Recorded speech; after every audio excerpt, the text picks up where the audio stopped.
My fiancé decided he was a trophy because he is handsome and told me that I should pay for our whole wedding. He was shocked when I made him single. When Ryan proposed after 3 years together, I thought we were on the same page about everything. We both worked decent jobs, him at an engineering firm and me as a pharmacy manager. We split rent, took turns paying for dates, and had a joint savings account for our future wedding. The ring wasn't huge, but it was perfect, and we planned a simple wedding for next fall. Everything was normal and equal until Ryan's college roommate, Trevor, got married to a surgeon who made 4 times his salary. Suddenly, Ryan was obsessed with their dynamic. Trevor hadn't worked in 6 months, spent his days golfing and gaming while his wife handled everything financially. Trevor called himself a trophy husband and bragged about how his good looks and charm were his contribution to the marriage. Ryan started making jokes about wanting that life. At first I laughed it off, but then the jokes stopped being funny. Ryan started pointing out that he was better looking than me, that women hit on him constantly, that I was lucky he chose me. He'd say it with a smile, but his eyes were serious. He started forgetting his wallet on dates, saying I should be happy to pay for the privilege of his company. When rent was due, he'd transfer less than half, saying his presence in the apartment was worth more than money. He actually used the word presence like he was some kind of celebrity. The breaking point came when we met with the wedding planner. She asked about our budget, and Ryan said I'd be handling all wedding expenses since marrying him was the real gift. The planner looked confused and asked if he was joking. Ryan explained that men who looked like him, had his degree, and came from good families were rare. He said I was getting the better deal by far, so covering the wedding was the least I could do. He said his contribution was letting me take his last name and giving me attractive children someday. The planner stared at him, then looked at me with pity. I was too shocked to respond.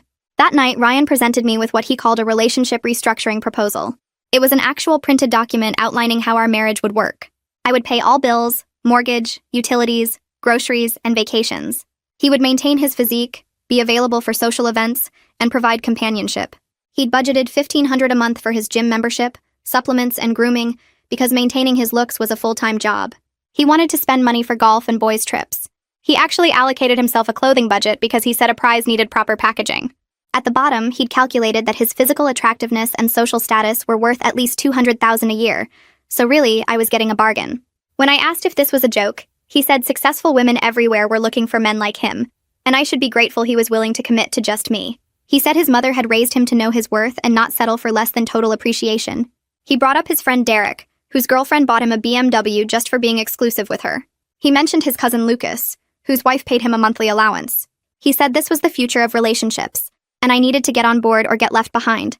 I told him I needed time to think. He gave me a week to accept what he called the gift of his permanent companionship. That's when I called his mother, Olivia, to tell her the wedding was probably off. I figured she'd want to know why. Olivia listened to everything, then asked me to forward Ryan's proposal document. She read it in silence, then said she'd handle this. She asked me to set up a family dinner that weekend and act normal until then. That Saturday, Ryan's parents, his sister Kelly, and his grandmother Dorothy came for dinner. Ryan was excited, thinking I'd called them to announce our wedding plans. His mom asked to see the prenup we'd discussed. Ryan said we didn't need one since I'd be handling all finances anyway. Olivia said she wanted to see it in writing, just to protect everyone. Ryan pulled out his relationship restructuring proposal and handed it to his mother. She read it out loud, every single word. His father's face turned red when she got to the part about Ryan's attractiveness being worth $200,000. Kelly laughed when she read about the clothing budget. Dorothy asked if Ryan had lost his mind when Olivia reached the section about companionship being his contribution. When Olivia finished, she looked at Ryan and said she'd failed as a mother if he believed being born handsome meant he deserved a free ride through life. The dinner ended with Olivia telling Ryan he had 2 choices. Requested Reads is on Spotify now. Check out link in the description or comments. I sit frozen at the dining table with Ryan's printed proposal in front of me, while his family's cars pull away from the curb outside. The apartment feels too quiet after all the yelling and shocked reactions. Ryan slammed our bedroom door so hard the walls shook, and now I'm just staring at this ridiculous document that started everything. My phone buzzes, and it's Olivia texting me to give Ryan space tonight but promising we'll figure this out tomorrow. I appreciate her support, but I'm still processing that his own mother just tore him apart in front of everyone. I grab the paper and fold it up, then shove it in the kitchen drawer because I can't look at it anymore. The dishes from dinner are still scattered across the counter and I should clean up, but I can't make myself move. Everything feels surreal, like I'm watching my life fall apart from outside my own body. I finally force myself to wash plates and put away leftovers, going through the motions while my brain replays Olivia reading every word of Ryan's proposal out loud. His father's face turning red when she mentioned the $200,000 valuation. Kelly laughing at the clothing budget. Dorothy asking if he'd lost his mind. I finish cleaning and realize I can't sleep in our bed tonight. Not with Ryan in there, probably stewing about how I betrayed him. I grab a blanket from the hall closet and make up the couch, then lie there staring at the ceiling for hours replaying the whole dinner. Sleep comes in patches, and I keep waking up wondering if this is really happening or just some nightmare I'll wake up from. Around 6 in the morning, I hear the bedroom door open and Ryan shuffles out looking like he didn't sleep either. His hair is messy and his eyes are red, and for a second I almost feel bad for him until he opens his mouth. He tells me his mom gave him 2 choices last night after everyone left: either get serious therapy to figure out why he thinks he deserves a free ride through life, or she's cutting him off completely. He says completely like it's the worst thing in the world, and I realize he's more upset about losing his mother's support than about our relationship ending. Then he turns on me and says I humiliated him on purpose by involving his family, that I called them specifically to embarrass him in front of everyone. His voice gets louder and he's pacing around the living room like a caged animal. I sit up on the couch and remind him that I called Olivia to cancel the wedding, not to stage some intervention. I tell him his own document humiliated him more than anything I could have said or done. He argues that I betrayed him by showing his personal proposal to his family, that I should have talked to him first if I had problems with it. The irony is so thick I almost laugh because he never discussed this proposal with me before printing it and handing it over like some business contract. He doesn't seem to register that at all, just keeps going on about privacy and trust and how I went behind his back. My phone rings and it's Olivia calling, so I tell Ryan I need to take this and walk into the kitchen. She asks if I can meet her for coffee without Ryan there because she needs to understand how her son became this person. I agree immediately because I'm desperate for answers too, wondering if I missed warning signs or if this really happened as suddenly as it felt. We arranged to meet that afternoon at a cafe near her house, and when I hang up, Ryan is standing in the doorway asking what his mother wanted. I tell him we're meeting to talk and he better not try to stop me or show up there. He throws his hands up and says, "Fine. Do whatever I want." Clearly I don't care about his feelings anyway. Then he goes back in the bedroom and slams the door again. I get to the cafe early and order coffee, then sit at a corner table where we can have privacy. Olivia arrives right on time looking tired and sad, and she hugs me before we even sit down. She apologizes over and over for not seeing the warning signs and how she raised Ryan, for not realizing he was developing this twisted view of relationships and his own value. We sit down and she starts explaining Ryan's childhood, how his father spoiled him constantly by telling him he was special and destined for great things because of his looks and smarts. She admits she didn't push back hard enough when her husband treated Ryan like some golden child, while being much harder on Kelly about grades and behavior. She says seeing that proposal document shocked her into realizing she'd created a monster by not teaching him that character matters more than appearance. Her voice cracks when she talks about reading his words out loud at dinner, about how her son genuinely believes being handsome entitles him to financial support from a partner. I ask her what the 2 choices actually mean in practical terms, and Olivia explains that Ryan has to start therapy right away with someone who handles entitlement problems and narcissistic tendencies, or he's completely on his own with money and family support. She already called a therapist and made an appointment for next week, but Ryan has to choose to go and actually participate. If he refuses or just shows up and doesn't engage, she's done enabling his behavior. She looks at me seriously and says she knows this probably doesn't change anything for us, that I have every right to walk away and never look back. I appreciate her honesty and tell her I don't know what I want yet, except some space to think clearly. When I get back to the apartment that afternoon, Ryan has a duffel bag packed and sitting by the door. He announces he's staying with Trevor for a few days because he can't be around someone who conspired with his family against him. I don't try to stop him or argue, and honestly, the relief I feel when he picks up that bag tells me everything I need to know about this relationship. He pauses at the door and delivers what he clearly thinks is a devastating final line about how Trevor's wife would never treat him this way, and maybe he should find someone who appreciates what he brings to the table. I just nod and tell him to take his time figuring things out. He looks confused that I'm not begging him to stay, then leaves without another word. The apartment feels lighter the second the door closes behind him. The next day at work, I'm completely distracted, mixing up prescriptions and having to double-check everything twice. Evelyn notices during our lunch break and asks if everything's okay with the wedding planning. Something about her genuine concern just breaks me, and I start crying right there in the break room. I end up telling her everything while showing her photos of Ryan's proposal document that I'd texted to Olivia. Evelyn's face goes from confused to disgusted to concerned in about 30 seconds. She asks if I'm seriously considering staying with someone who sees me as a walking ATM instead of a partner. I tell her I don't know what I'm doing yet, that everything happened so fast and I'm still processing. Evelyn sits back and tells me her sister went through something similar with a boyfriend who expected her to fund his whole lifestyle because he was good-looking and charming. Her sister wasted 5 years trying to fix him and make him see reason, before finally realizing some people genuinely believe the world owes them something just for existing. She looks me right in the eye and says I should cut my losses now instead of spending years hoping Ryan will change into someone he's fundamentally not. Her words hit hard because I know she's right, but there's still this small part of me that wants to believe the Ryan I fell in love with 3 years ago is still in there somewhere. That night, I'm home alone eating takeout when my phone starts buzzing with texts from Ryan. He says Trevor agrees his proposal was reasonable, and that modern relationships are evolving past outdated equality expectations. He sends me screenshots of articles about women who financially support their partners, completely missing that those are consensual arrangements where both people agreed, not demands presented as ultimatums.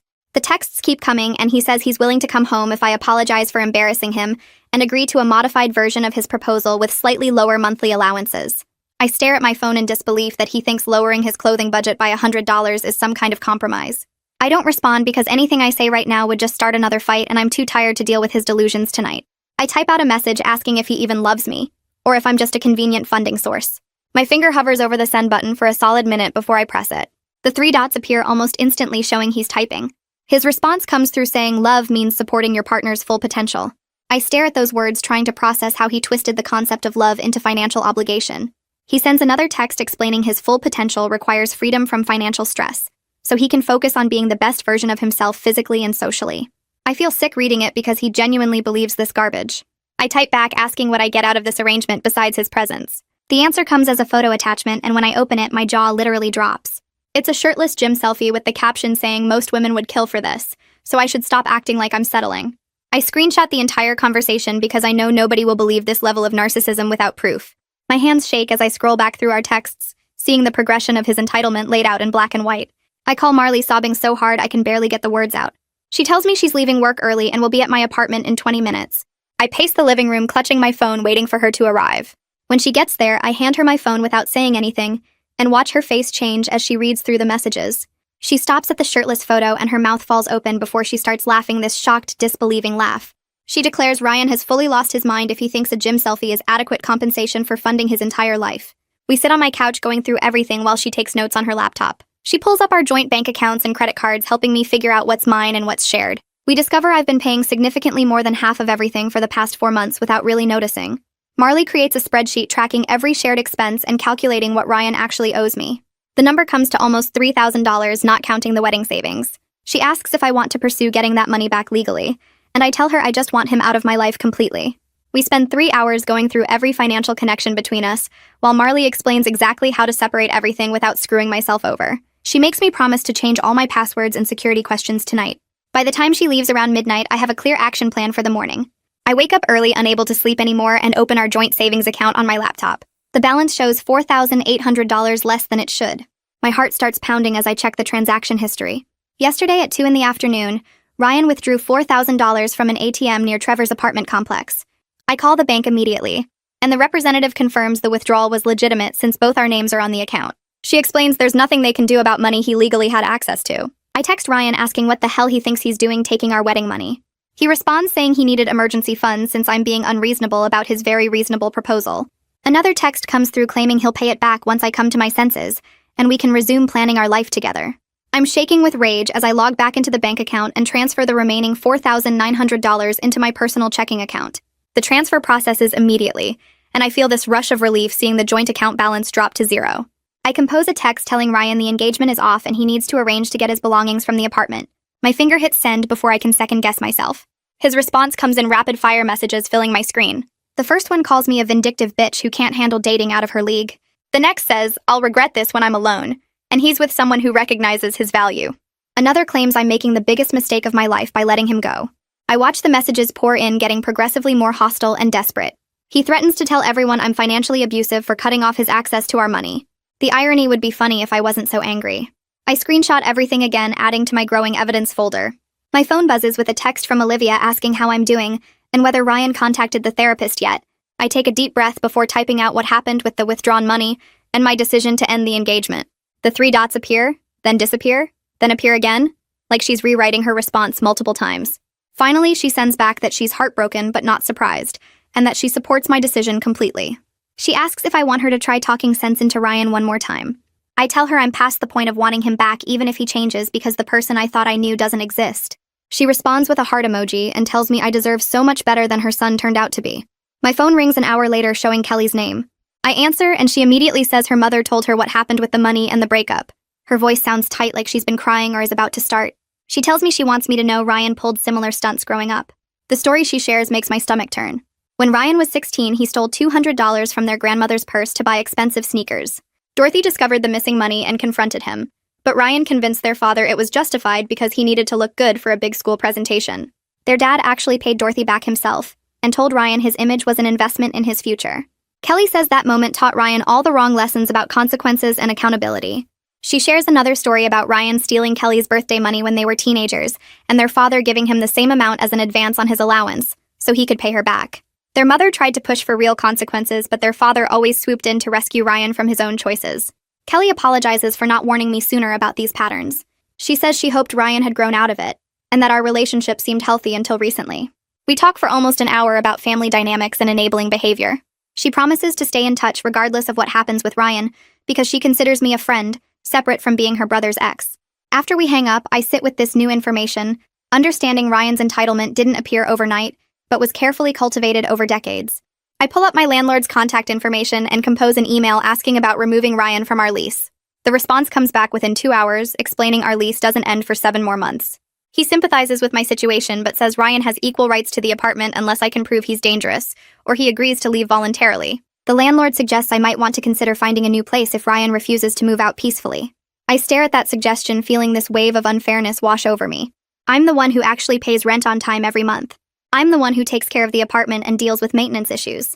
But I might have to be the one to leave because legally Ryan can stay, even though he contributed almost nothing financially.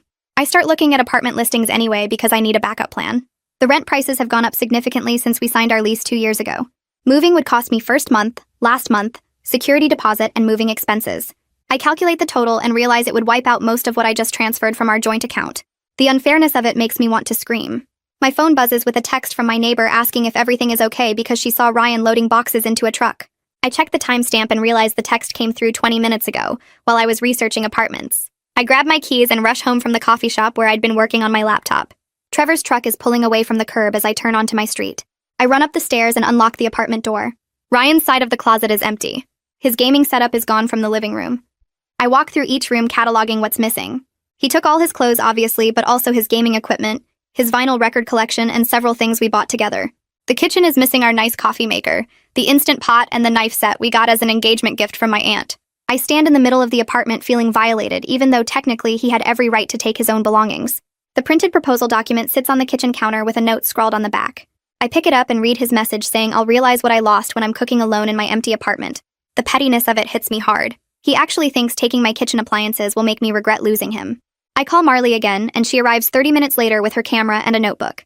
She immediately starts documenting everything that's missing while I pull up old photos showing what we owned. We match receipts from my email to items that are gone, proving which things I paid for versus what we bought together. The expensive blender I bought 2 years before even meeting Ryan is gone. Several wedding gifts from my relatives addressed to both of us are missing, including the stand mixer from my grandmother. Marley photographs the empty spaces where things used to be and makes detailed notes about each missing item. She insists I'll need this evidence if things get uglier. I feel this weird mix of fury at the pettiness and relief that his true character is showing, so clearly I can't second-guess my decision. Every missing appliance is proof I made the right choice. Marley helps me change the lock since Ryan still has his key and the landlord approved it via email. The locksmith arrives within an hour and installs new deadbolts on both doors. I hand Marley the only spare key and tell her she's the only person I trust with access right now. After everyone leaves, I sit alone in the apartment that feels both emptier and somehow lighter without Ryan's presence. My phone shows a message request on social media from someone named Bo. I almost ignore it thinking it's spam, but the profile picture shows someone in an engineering company polo shirt. I open the message and he introduces himself as one of Ryan's friends from his engineering firm. He says he heard we broke up and wants to check if I'm okay. I'm immediately suspicious of his motives, wondering if Ryan sent him to spy or manipulate me. But Bo's next message explains several people at Ryan's work are concerned about his recent behavior and attitude. He admits Ryan's been bragging about training me to fund his lifestyle, and it made several colleagues uncomfortable enough to distance themselves from him professionally. Bo says he's reaching out because he thinks I deserve to know what Ryan's been saying at work. He asks if we can talk on the phone because there's more I should probably hear. I agree cautiously and give him my number. He calls 5 minutes later and his voice sounds genuinely concerned, not manipulative. Bo explains that Ryan's been telling people at work his relationship strategy for the past 2 months. He described me as his retirement plan and joked about how easy it was to get me to pay for everything. Bo says Ryan showed several coworkers his proposal document presenting it as relationship goals. Most people were horrified, but a few guys Ryan hangs out with encouraged him, saying he had the right idea. The stories Bo shares paint a picture of Ryan I barely recognize even after everything that's happened. Bo apologizes for not saying something sooner, but admits he thought it was just talk until he heard we actually broke up. He wants me to know Ryan's reputation at the firm has taken a serious hit, and several people have reported his comments to HR as creating a hostile work environment. I thank Bo for telling me and ask if there's anything else I should know about Ryan's situation at work. He hesitates, then admits Ryan's manager pulled him aside last week to discuss his declining performance and attitude problems that go beyond just the relationship stuff. Ryan apparently told a client during a project meeting that he was too good-looking to be stuck in engineering long-term and was just waiting for the right opportunity to monetize his appearance. The client was so put off by the comment that he called Ryan's manager to complain about unprofessional behavior. Bo says Ryan's now on what they call a performance improvement plan, which is basically the step before getting fired.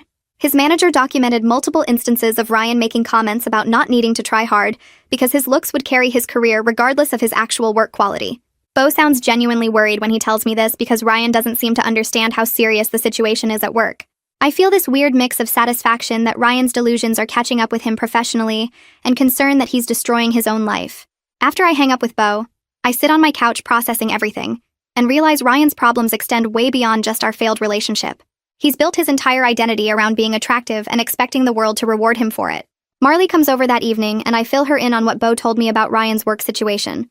She's not surprised at all and points out that someone who thinks being good-looking exempts them from paying rent probably thinks it exempts them from doing their job properly too. We order pizza and watch terrible reality TV trying to distract ourselves from the Ryan drama, but my phone keeps buzzing with notifications. 2 weeks pass and I'm finally starting to feel normal again when Olivia calls me out of nowhere. Her voice sounds shaky and tired when she asks if I have a few minutes to talk about Ryan. My stomach drops because I'm worried something terrible happened to him despite everything. Olivia takes a deep breath, then tells me Trevor's surgeon wife just filed for divorce after discovering he'd been running up massive credit card debt and lying about job searching for months. I'm stunned silent as she explains that Trevor apparently spent his days gambling online and shopping instead of actually golfing like he claimed. His wife finally decided to check their finances after noticing expensive packages arriving constantly, and found $60,000 in secret debt spread across multiple credit cards Trevor opened without telling her. Olivia says the surgeon is furious and humiliated because Trevor made her look like a fool to all their friends and family. She's demanding he pay back every cent and is pursuing the most aggressive divorce settlement possible. Olivia's voice cracks when she tells me Ryan is absolutely devastated that his role model's marriage imploded so spectacularly. She says she hopes this reality check will finally open Ryan's eyes to where his chosen path was leading him. I don't know what to say because part of me feels vindicated that Trevor's lifestyle wasn't sustainable, and another part feels bad for the surgeon who trusted someone so completely irresponsible. Olivia admits she called Trevor's wife to apologize for Ryan's influence on the situation, and the surgeon told her Ryan had been encouraging Trevor to demand more money and fewer responsibilities. Apparently, Ryan convinced Trevor that attractive men deserve to be financially supported without question, and that asking them to work or contribute was insulting to their value. That night, my phone lights up with a series of texts from Ryan, and I can tell immediately he's been drinking.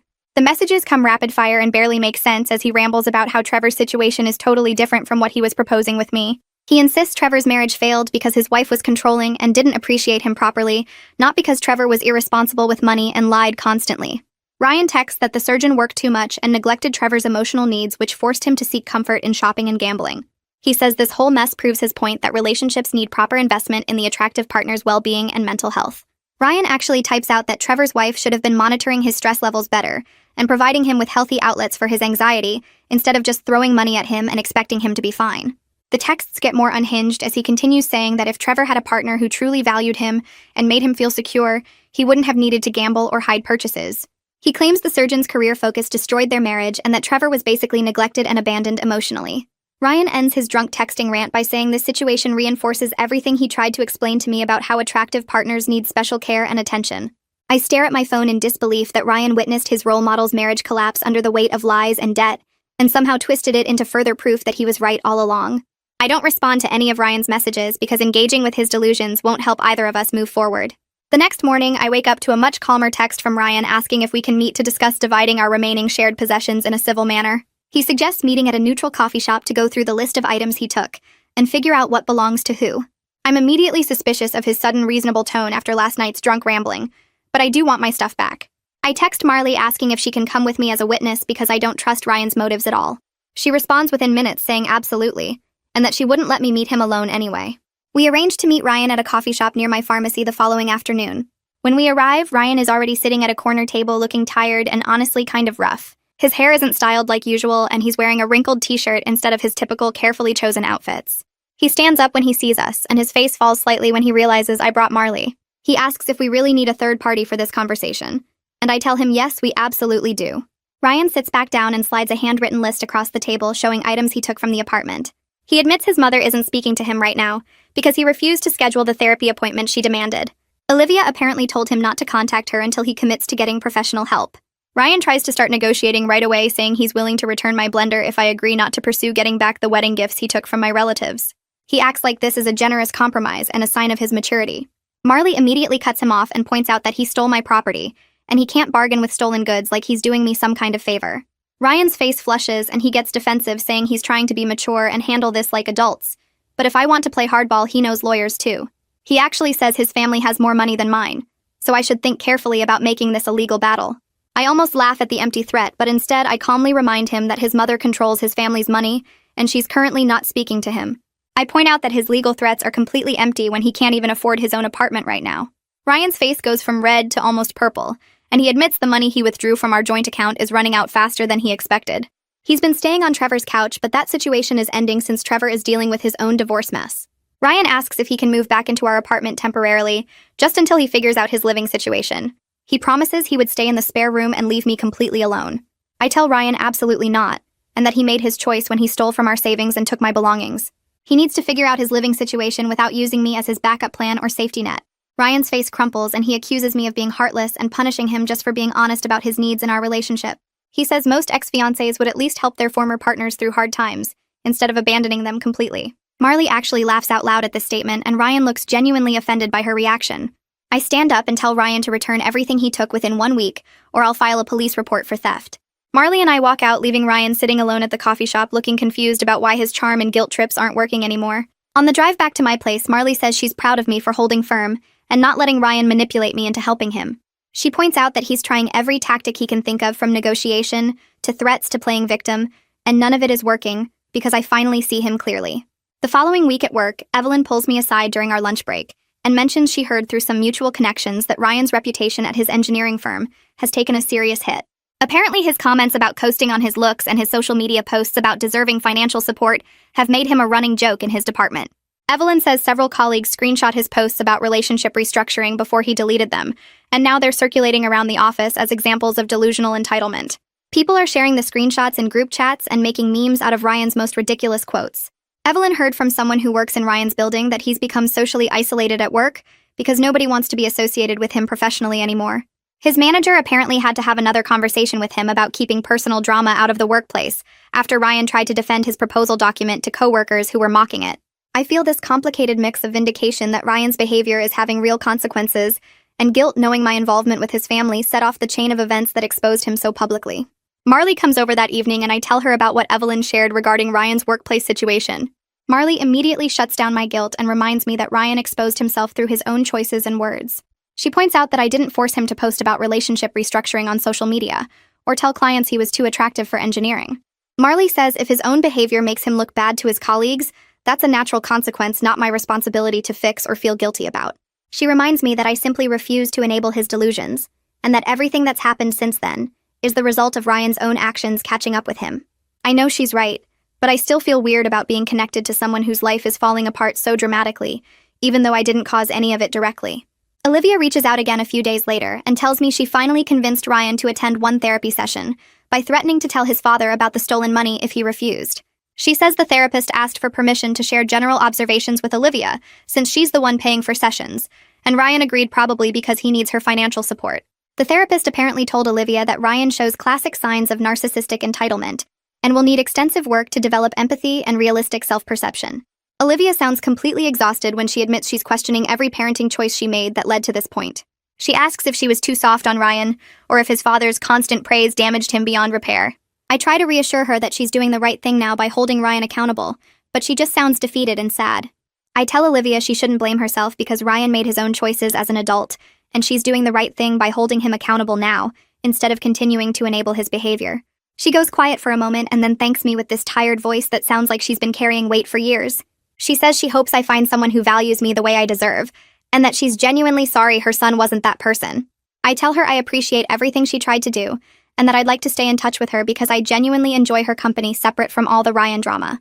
Olivia sounds relieved and says Kelly mentioned wanting to maintain our friendship too, because she thinks I'm good people and doesn't want to lose that connection just because her brother turned out to be a disappointment. We agree to meet for lunch in a few weeks once things settle down, and she promises to keep me updated on whether Ryan actually follows through with therapy or if he continues making excuses. 2 days later, I'm at work restocking medications when my phone buzzes with a voicemail notification from Ryan's number. I almost delete it without listening, but something makes me play it while I'm on my lunch break. Ryan's voice comes through angry and defensive right from the start. He says the therapist his mother forced him to see is completely biased, and obviously took my side without hearing his perspective fairly. He claims the therapist spent the whole session trying to pathologize his normal male confidence, and acting like wanting financial support from a partner is some kind of personality disorder.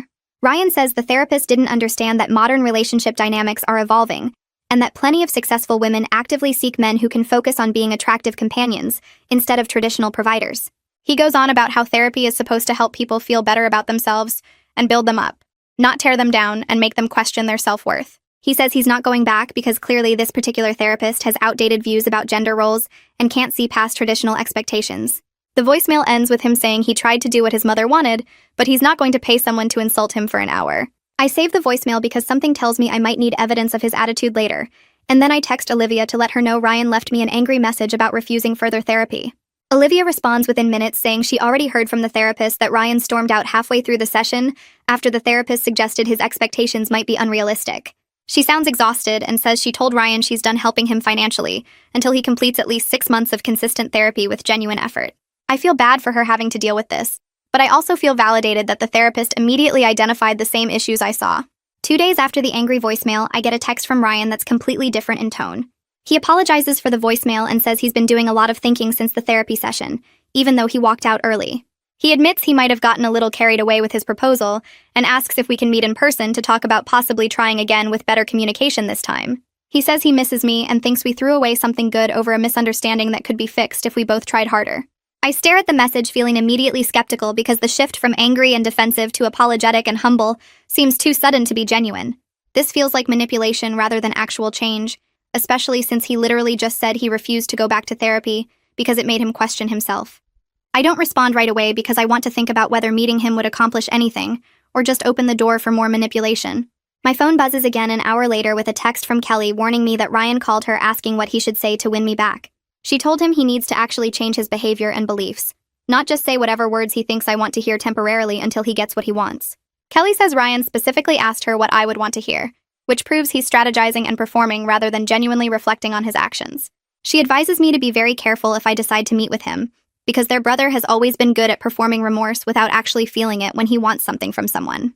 She shares a story about how Ryan once apologized to their grandmother for stealing money, but then did the exact same thing 6 months later after she trusted him again.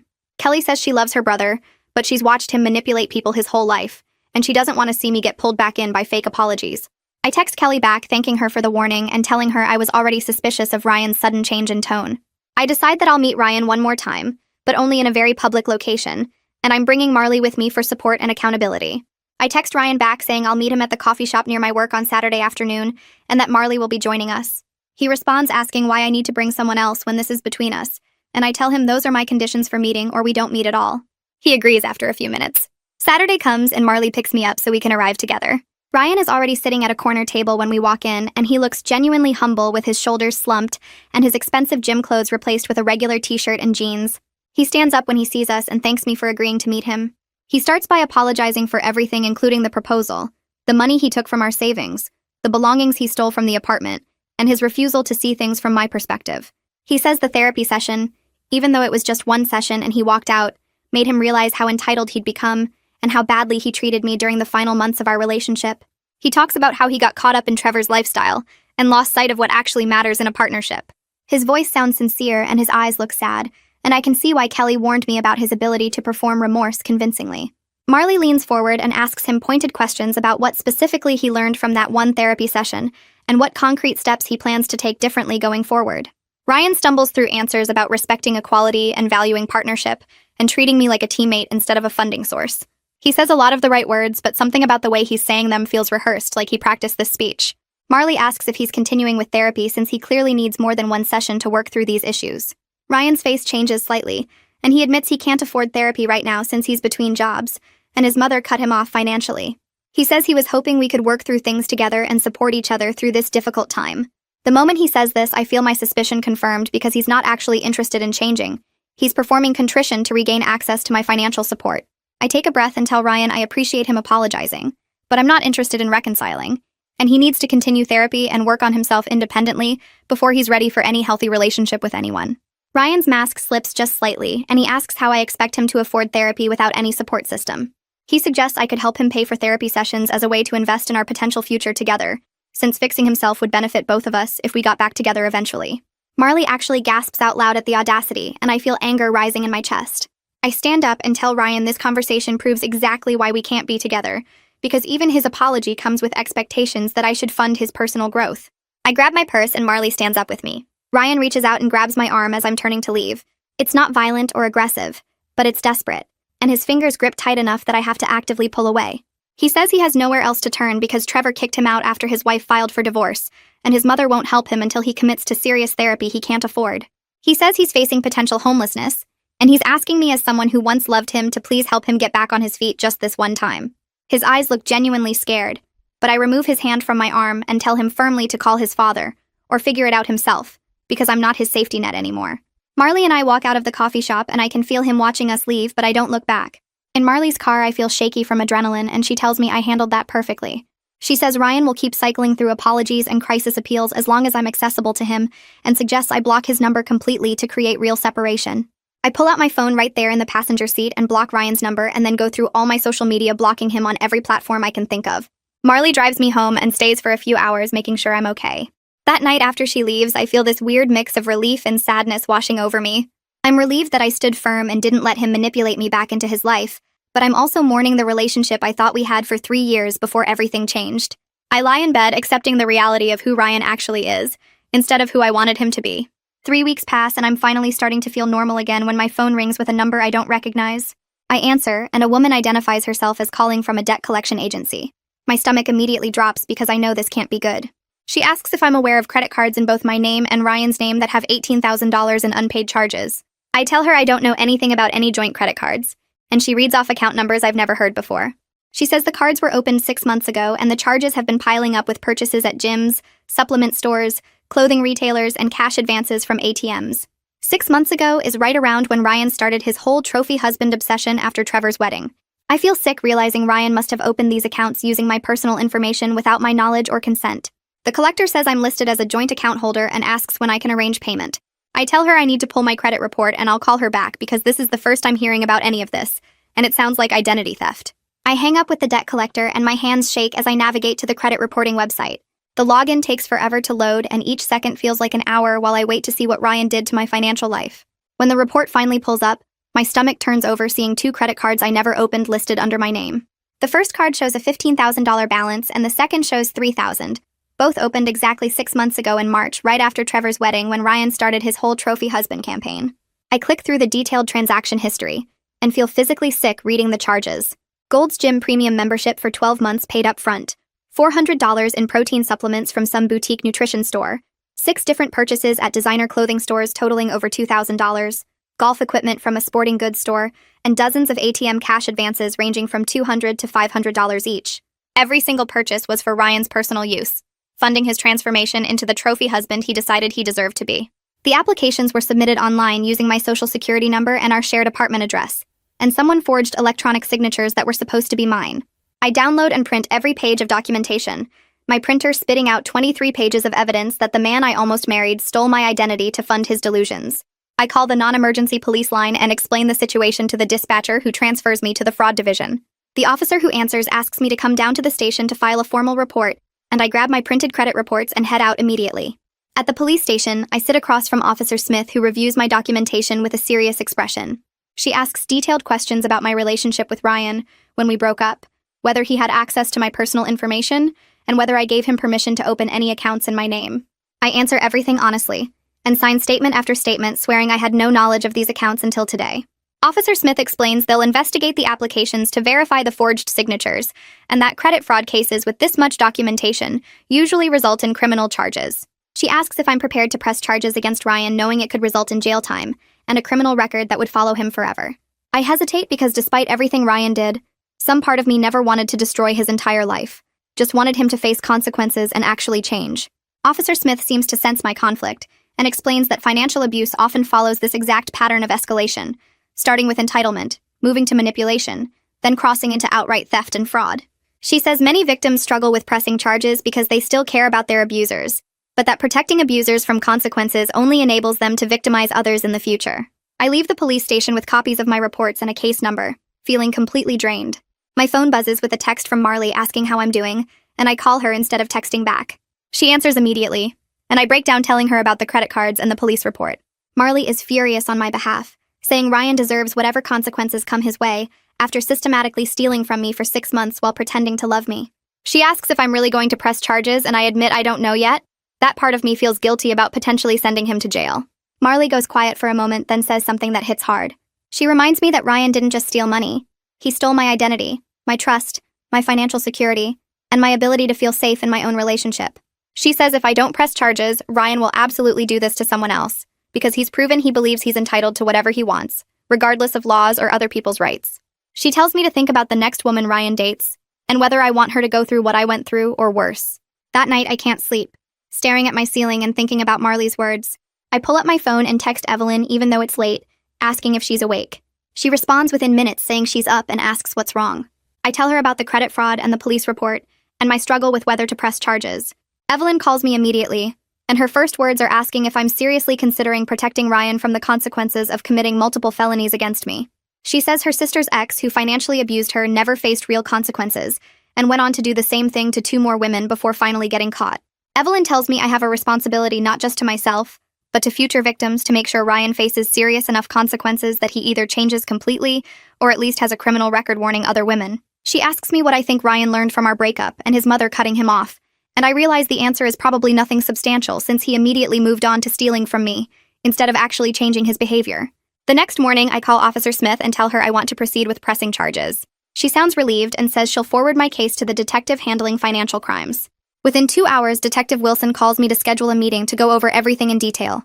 I meet him at the station that afternoon and spend 90 minutes walking through my entire relationship with Ryan, the proposal document, the breakup, and the discovery of the fraud. Detective Wilson takes notes and asks clarifying questions, particularly interested in the timeline showing Ryan's escalating entitlement and the fact that the cards were opened right when his behavior changed.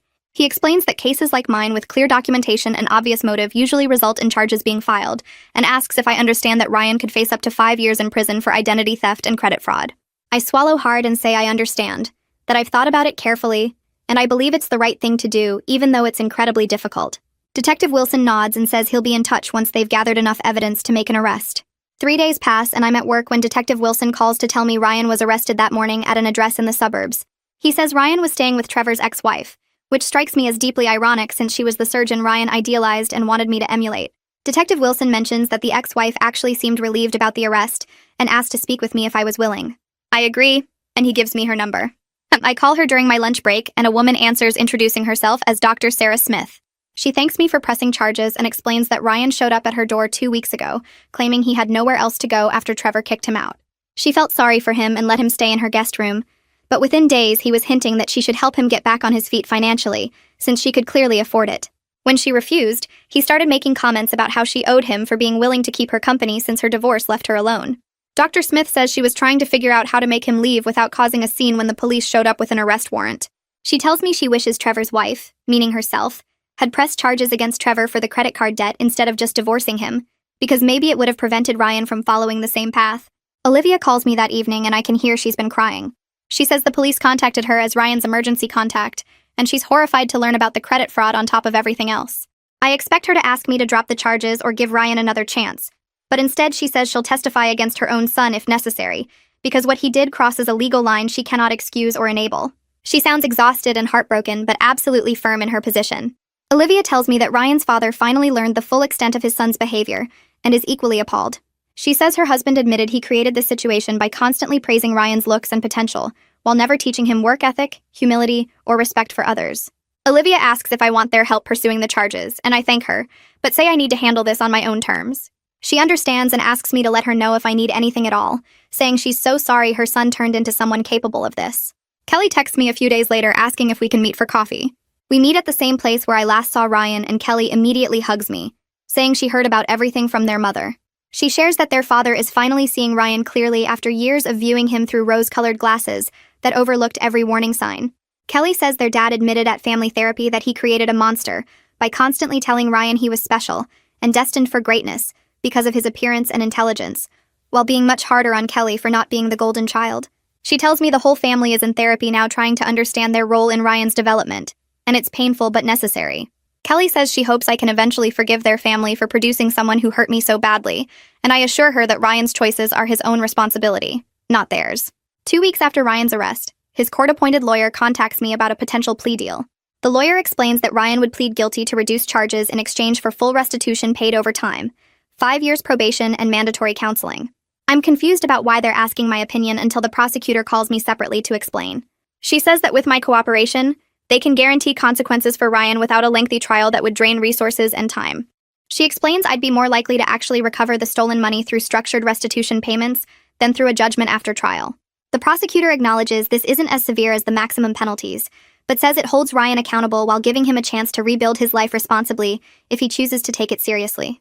I asked to consult with my own lawyer before deciding, and she agrees that's smart.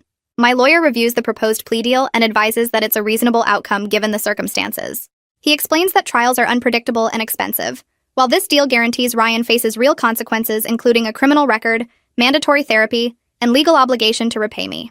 My lawyer says the 5-year probation period means any violation sends Ryan directly to jail, which creates strong incentive for him to comply. I think about what I actually want from this situation and realize I don't want revenge or to ruin Ryan's life permanently. I want him to face serious consequences, get the help he clearly needs, and pay back what he stole. The plea deal accomplishes all of that. I call the prosecutor and agree to the plea deal with one additional condition. Ryan must have zero contact with me except through lawyers regarding restitution payments. She says that's standard and will be written into the probation terms. The plea hearing happens 4 months after our breakup, and I attend to give a victim impact statement. Ryan looks different, thinner and tired, wearing an ill-fitting suit that's clearly borrowed. The judge reads through the charges and asks Ryan if he understands he's pleading guilty to identity theft and credit fraud. Ryan says yes quietly, not meeting anyone's eyes. I read my statement explaining how Ryan's theft impacted my credit, my sense of safety, my ability to trust, and my financial stability. I explain that I'm agreeing to this plea deal not because I forgive him, but because I believe in giving people one chance to genuinely change with proper support and consequences. The judge approves the plea deal and addresses Ryan directly, telling him he's receiving an opportunity many people don't get, and that any violation of his probation terms will result in immediate jail time to serve the remainder of his original sentence. Ryan nods, and for the first time through this entire ordeal, he looks genuinely scared instead of entitled or manipulative. That expression gives me a tiny bit of hope that maybe he'll finally take this seriously. 4 months later, I'm settling into my new normal when my landlord calls with frustrating news. He explains that Ryan never formally removed his name from our lease and technically still has legal rights to return to the apartment. I'm immediately furious, asking how that's possible when we broke up months ago and Ryan hasn't lived here or paid rent. The landlord sympathizes but says unless Ryan voluntarily removes himself or I can prove he's a danger, he has equal tenant rights until the lease ends in 3 months. I hang up and immediately call my lawyer who reviews my situation. He explains that the plea deal included a restraining order preventing Ryan from contacting me, and we can use that to force a lease modification since Ryan can't legally come to my residence. The process takes 3 weeks of paperwork and court filings, but eventually my lawyer gets a judge to order Ryan's removal from the lease based on the no-contact order. I finally have complete legal control of my living space again. Evelyn approaches me at work one afternoon with a slightly awkward expression, saying her coworker has a brother she thinks I might get along with. I'm immediately hesitant, explaining I'm not ready to date after everything with Ryan. Evelyn quickly clarifies she's not trying to set me up romantically, just thinks I might enjoy meeting someone normal and decent to remind me that good men exist. She shows me a photo of her coworker's brother, a regular-looking guy with a friendly smile, and explains he's a high school teacher who loves hiking and reading. I agree to a casual coffee meeting with zero expectations or pressure. We meet at a cafe near my pharmacy, and Joseph turns out to be refreshingly normal and humble. He teaches English at the local high school and talks enthusiastically about his students and the books they're reading. We discuss our favorite authors and hiking trails we've explored, and he makes absolutely no mention of his appearance or what I should provide him. When I offer to split the bill, Joseph insists on paying for both our coffees, saying he invited me so it's his treat. It's such a simple gesture, but after Ryan, it feels significant that someone would just naturally want to treat me without expecting anything in return or keeping score. Joseph and I settle into an easy pattern over the following weeks. We meet for coffee on Tuesday mornings before my shift and go hiking on Saturday afternoons when the weather cooperates. He never pushes for more than I'm ready to give, and I appreciate how he respects the boundaries I set without making me feel guilty about needing time. During one of our hikes, he mentions his ex-girlfriend expected him to cover her shopping trips and spa days because she said maintaining her appearance was exhausting work. I stop walking and stare at him, realizing he understands exactly what I went through with Ryan. We sit on a fallen log and talk for over an hour about financial manipulation and how some people genuinely believe their looks entitle them to live off others. Joseph says his ex once told him she was doing him a favor by dating him since she was out of his league, and hearing those words from someone else makes my chest tight with recognition. We bond over our shared commitment to never accepting that treatment again, and something shifts between us that afternoon. Olivia texts me 3 weeks later asking if Kelly and I can join her for lunch to celebrate her birthday. I'm surprised she wants to include me given everything that happened, but I agree because I genuinely miss talking to her. We meet at a small Italian restaurant downtown, and Olivia hugs me like I'm still family when I arrive. Kelly slides into the booth beside me and squeezes my hand under the table. Over pasta and breadsticks, they update me on Ryan's situation. Olivia says he's been attending therapy twice a week for the past month and hasn't missed a single session. He got a job at a retail store in the mall, folding clothes and working the register, and he's been showing up on time every shift. Kelly adds that he moved into a tiny studio apartment he can barely afford, and he's been eating ramen most nights because his paycheck barely covers rent and therapy copays. Olivia's voice wavers when she says she doesn't know if the changes will stick long-term, but she's cautiously hopeful he's finally facing reality after losing everything. I tell them I'm glad he's getting help, and I mean it, even though I have no intention of ever speaking to Ryan again. Olivia reaches across the table and takes my hand, thanking me for giving her son the wake-up call his father, and she failed to provide for too many years. 2 weeks later, I open my mailbox and find an official envelope from the county court system. Inside is a check for $150 with Ryan's name on the memo line as the payer. My hands shake slightly as I hold the check, realizing this represents his first paycheck from that retail job. It's such a tiny fraction of the $18,000 he owes me that it feels almost meaningless mathematically. But something about receiving this payment makes the whole situation feel more real and final. I deposit the check that afternoon and call my lawyer to confirm I received it. He tells me that at Ryan's current income level, it will take approximately 8 years to fully repay the debt through these court-mandated payments. 8 years feels like appropriate accountability for what he put me through, and I feel a strange sense of closure knowing consequences are actually happening. 6 months pass, and I'm having dinner with Joseph at a nice restaurant across town when I see Ryan walk in with someone I don't recognize. Our eyes meet for maybe 2 seconds before Ryan looks away quickly, his face flushing red. My stomach drops even though I knew I might run into him eventually in our city. Joseph notices my reaction and follows my gaze, but he doesn't ask questions or make a scene. Ryan and his companion get seated across the restaurant, far enough away that I can't hear their conversation. I try to focus on my meal and Joseph's story about his students, but I keep glancing over without meaning to. Later, I excuse myself to use the restroom, and when I'm washing my hands, Ryan's companion walks in. She introduces herself as his accountability partner from the court-mandated program his therapist recommended. She thanks me for holding Ryan accountable because she honestly believes it saved his life trajectory. She says most people in Ryan's situation just keep spiraling until they hurt more people, but the consequences I enforced made him face himself before he could do worse damage. I don't know what to say, so I just nod and leave the restroom feeling shaky. I return to our table and Joseph immediately notices I'm quiet. He asks if I'm okay, and I'm honest about seeing Ryan and feeling complicated emotions I didn't expect.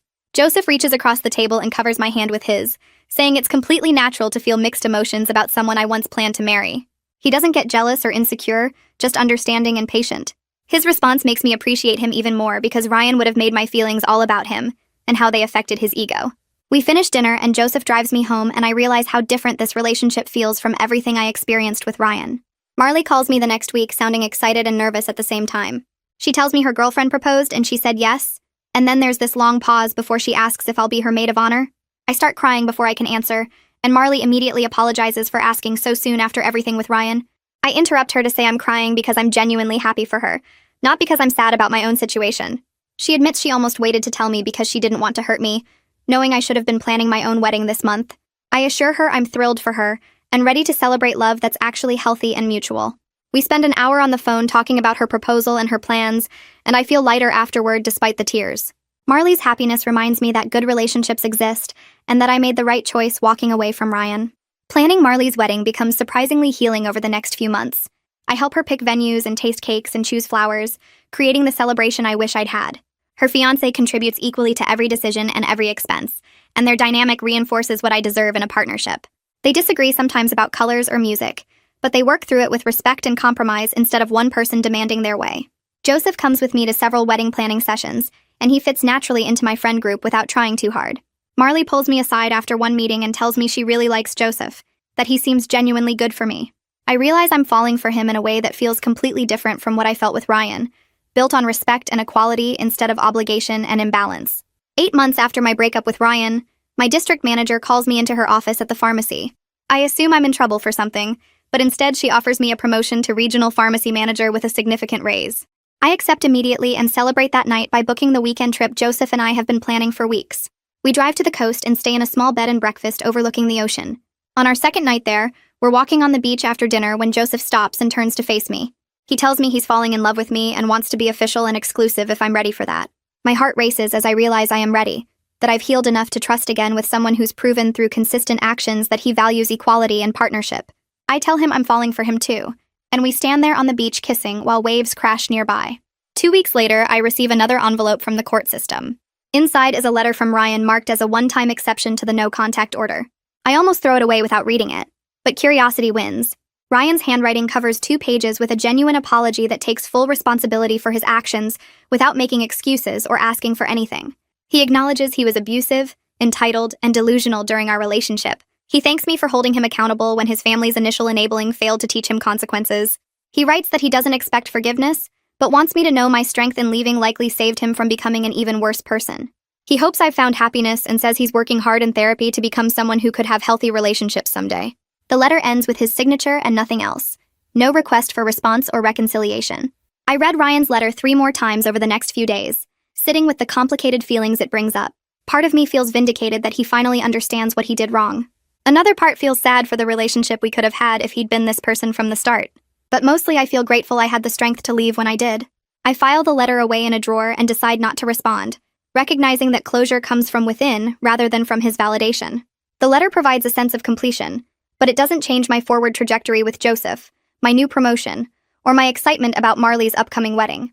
I'm building a life based on mutual respect and genuine partnership, and Ryan's apology, while meaningful, belongs to my past rather than my future.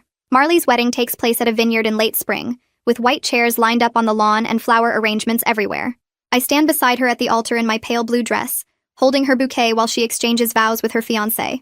The ceremony is simple and genuine, both of them crying happy tears as they promise to support each other as equals. During the reception, I give my maid of honor speech about love that builds both people up instead of tearing one down. I talk about partnerships where both people contribute and both people benefit, where nobody keeps score and nobody feels used. Several guests approach me afterward with tears in their eyes, saying my words really hit home for them. One woman tells me she's been questioning her own relationship, and my speech gave her clarity. Joseph squeezes my hand during the reception, and tells me he feels lucky to have found someone who knows her worth. We dance together, and I realize how different this feels from my relationship with Ryan, how Joseph never makes me question my value or feel like I'm not enough. 3 weeks later, Kelly texts me that Ryan completed his first year of therapy. She says his therapist noted significant progress in developing empathy and realistic self-perception. Ryan is working 2 jobs now to pay restitution faster, one at the retail store and another doing weekend landscaping.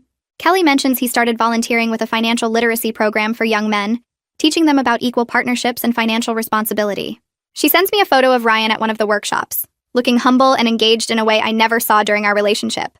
I text back that I'm genuinely glad he's changing, but I maintain my boundaries. His growth is his own journey now, separate from me, and I don't need to be part of it to feel closure. Joseph and I have serious conversations about moving in together after dating for 10 months. We discuss finances openly, talking about our incomes and how we'd split expenses fairly. We agree to contribute proportionally based on what we each make, with me paying slightly more since my regional manager salary is higher than his teaching income. We make a shared budget together where every decision gets discussed and agreed upon by both of us. We find an apartment with 2 bathrooms and good closet space, signing the lease together with both our names listed equally. The difference between this healthy dynamic and what Ryan expected is so clear it almost makes me laugh. Joseph never once suggests I should fund his lifestyle or that his presence is a gift I should pay for. We're teammates building something together, not a funding source and a trophy. Moving day arrives on a Saturday in early summer. Joseph and I unpack boxes in our new apartment, organizing our combined belongings and figuring out where everything goes. I open a box labeled Personal Documents and find the printed copy of Ryan's relationship restructuring proposal that I kept as a reminder. I show it to Joseph, who reads through it with his mouth hanging open. He looks up at me and says he can't imagine viewing a partner as a funding source rather than a teammate. I take the document from him and walk to the kitchen trash can, dropping it in ceremonially. The paper lands on top of empty moving boxes and packing materials, and I feel something release in my chest. That chapter is completely over now. I focus fully on building a future with Joseph based on mutual respect, equal partnership, and genuine love, where both people give and both people receive. We order pizza for dinner and eat it sitting on the floor of our new living room, planning which furniture to buy first and laughing about our terrible decorating ideas. This is what partnership should feel like, and I'm grateful every single day that I chose self-respect over settling for less.